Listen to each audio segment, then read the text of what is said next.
Usomaji wa Biblia, Mambo ya Nyakati wa Kwanza 12 na Mambo ya Nyakati wa Kwanza 13. Tunaangazia siku ya Jumatano na Alhamisi. Ndugu mpendwa, neno hili limeelezwa vizuri kabisa na Yesu mwenyewe, jinsi gani tunapaswa kuwa na uhusiano wa karibu na Mungu Baba aliye mbinguni, sio tu mara 2 bali ni mara 10. Neno hili tukiangalia katika kitabu cha Yohana Mtakatifu 15 na lile fungu la 1 hadi 11.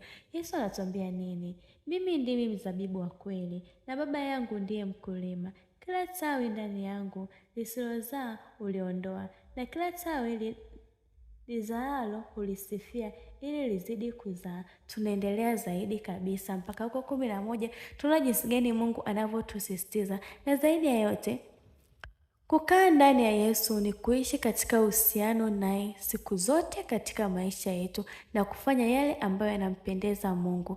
Na tunapaswa kujua kuwa Yesu ni mzabibu, sisi ni matawi. Kwa hiyo matawi yanazaa matunda mazuri. Kwa hiyo matunda nayo yatakuwa kwenye matawi yetu sisi, kwa sababu sisi ni matawi. Na Yesu anasisitiza ya kuwa kila tawi linalozaa matunda linasafishwa na mwagiliwa vizuri, lakini ambalo halizai matunda linaondolewa. Kwa hiyo sisi kama matawi tunapaswa kuishi katika maisha ambayo yanampendeza Mungu daima katika maisha yetu.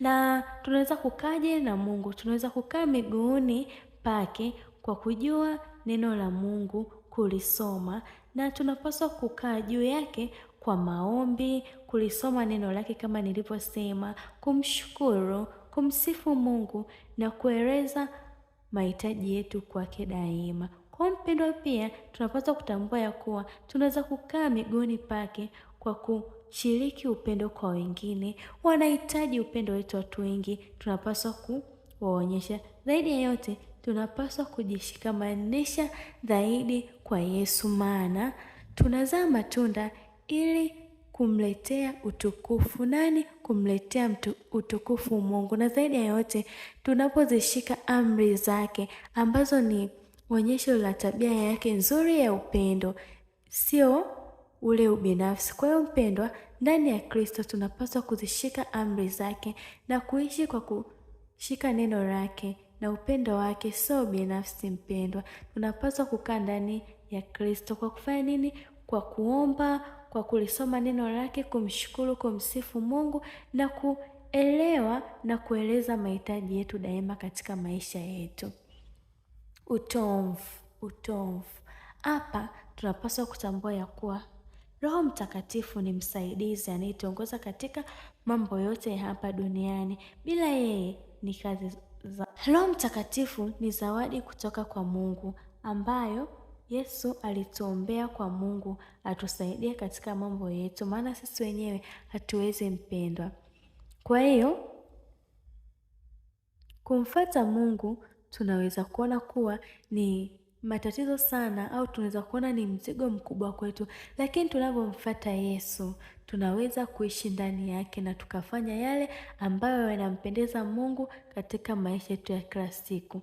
Tunavyosema utomvu katika mzabibu ni kama Roho Mtakatifu maishani mwetu, yaani utovu katika mzabibu ni Roho Mtakatifu maishani mwetu ambaye anatuongoza sisi kufanya mambo mbalimbali katika maisha yetu, na tunapoishi kwake tunaweza kufanya mambo mengi sana mpendwa. Kwa hiyo mimi na wewe leo tunapaswa tuwajibike na tunapaswa kuishi maisha ambayo yanampendeza Mungu, maana kama mtovu kutoka kwenye mzizi na kuleta kwenye uzima ili tuanze kukua. Kwa mpendwa, tunapaswa sasa kuanza kukua kiroho na kufanya yale ambayo yanampendeza Mungu daima. Na siku zote Roho Mtakatifu anayeleta ukuaji na kuhakikisha kwamba anastawi na kushikamana na mzabibu. Kwa hiyo sisi tunapaswa kutambua ya kuwa tukisoma katika Yohana Mtakatifu 14 fungu la 16 mpaka 18 tunaona ya kuwa Roho Mtakatifu ni msaidizi wetu. Kwa hiyo tunapaswa kuomba daima Roho Mtakatifu awe msaidizi wetu akituongoza na amfunue Yesu ndani ya mioyo yetu, akatusaidie kuhusu dhambi zetu, yani tunavyokuwa tunaomba, na akatuongoze katika kweli yote tunavyoishi hapa duniani.